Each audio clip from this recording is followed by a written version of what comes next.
একটি ঘটনা ঘটেছে। কূটনীতিকের শাস্তির দাবিতে আসিফ নজরুলের সামনে বিক্ষোভ এবং বিক্ষোভের এক পর্যায়ে আসিফ নজরুল অনুষ্ঠান স্থল থেকে বেরিয়ে যান। এরকম একটি খবর সমকালে ছাপা হয়েছে এবং এর মূল কারণ হচ্ছে বিএম জামাল হোসেন, দুবাইয়ের যে কনসাল জেনারেল বিএম জামাল হোসেনকে দায়ী করা হয় যে তার চিঠির কারণে সেখানকার প্রবাসীদেরকে শাস্তি দেওয়া হয়।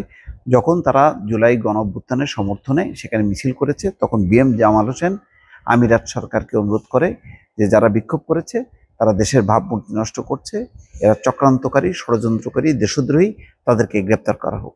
ওই চিঠির উপর ভিত্তি করেই আমিরাত সরকার অ্যাকশন নেয়।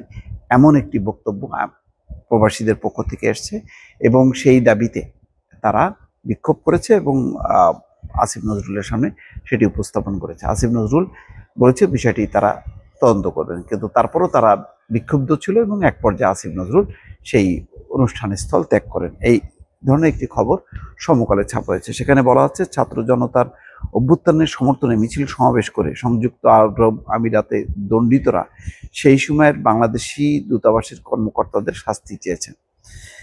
এই দাবিতে তারা প্রবাসী কল্যাণ উপদেষ্টা ডক্টর আসিফ নজরুলের সামনে বিক্ষোভ করেন।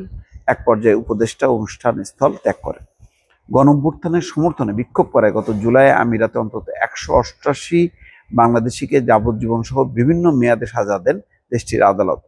সেই সময় প্রবাসী কল্যাণ প্রতিমন্ত্রী শফিকুর রহমান চৌধুরী একাধিকবার জানিয়েছিলেন, দণ্ডিতদের মুক্ত করতে কিছুই করার নেই বাংলাদেশ সরকারের, তারা জঙ্গি, বিএনপি জামাতের সমর্থন করে দেশের ভাবমূর্তি নষ্ট করেছেন।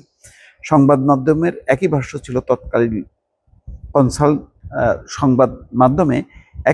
ছিল তৎকালীন কনসাল জেনারেল বিএম জামাল হোসেনেরও। ডক্টর মোহাম্মদ ইউনূসের অন্তর্বর্তী সরকারের অনুরোধে দণ্ডিতদের ক্ষমা করে বাংলাদেশে ফেরত পাঠায় আমিরাত সরকার। তাদেরকে ক্ষমা করা হয়। আপনারা জানেন যে আমিরাতের প্রেসিডেন্টকে সরাসরি অনুরোধ করে ডক্টর মোহাম্মদ ইউনূস এবং তাতে সাড়া দিয়ে দ্রুত বেগে তাদেরকে ক্ষমা করা হয় এবং তাদেরকে দেশে ফেরত পাঠিয়ে দেয় আমিরাত সরকার। শনিবার রাজধানীর প্রবাসী কল্যাণ ভবনে তাদের হাতে আর্থিক সহায়তার 50,000 টাকা করে চেক তুলে দেওয়ার কথা ছিল আসিফ নজরুলের। উপদেষ্টার বক্তব্যের এক পর্যায়ে আমিরাত ফেরতরা মঞ্চে সামনে এসে বিক্ষোভ শুরু করেন। তারা উপদেষ্টার উদ্দেশ্যে বলেন, আমাদের জঙ্গি সাজানো হয়েছিল, কনসাল জেনারেল বিএম জামাল হোসেনের জন্য দায়ী, তাকে অবিলম্বে গ্রেপ্তার করতে হবে। তিনি আমিরাত সরকারকে চিঠি দিয়ে আমাদের গ্রেপ্তার করতে বলেছেন। এই সময় আসিফ নজরুল তাদের শান্ত হওয়ার অনুরোধ করে বলেন, আপনাদের ক্ষোভের কারণ আছে। রোববার 7 জনের একটি প্রতিনিধি দল বিকেল 3টায় মন্ত্রণালয়ে আমার সঙ্গে দেখা করেন, কার কি অভিযোগ শোনা হবে। এরপর আসিফ নজরুল বক্তৃতা বন্ধ করে মঞ্চে বসে থাকেন। তারপরও আমিরাত ফেরতরা স্লোগান দিতে থাকলে উপদেষ্টা অনুষ্ঠান স্থল ত্যাগ করেন। প্রবাসীদের অভিযোগ, জামাল হোসেন প্রবাসী আওয়ামী লীগ নেতা কর্মীদের সহায়তায় 1000-এর বেশি ভিসা বিক্রি করেছেন। গ্রেপ্তার বাংলাদেশিদের রিমান্ডে নির্যাতন করা হয়।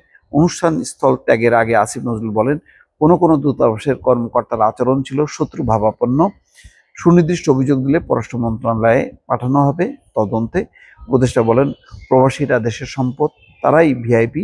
আমিরাত ফেরতদের পুনর্বাসনে প্রবাসী কল্যাণ ব্যাংক সহজ শর্তে ঋণ দেবে।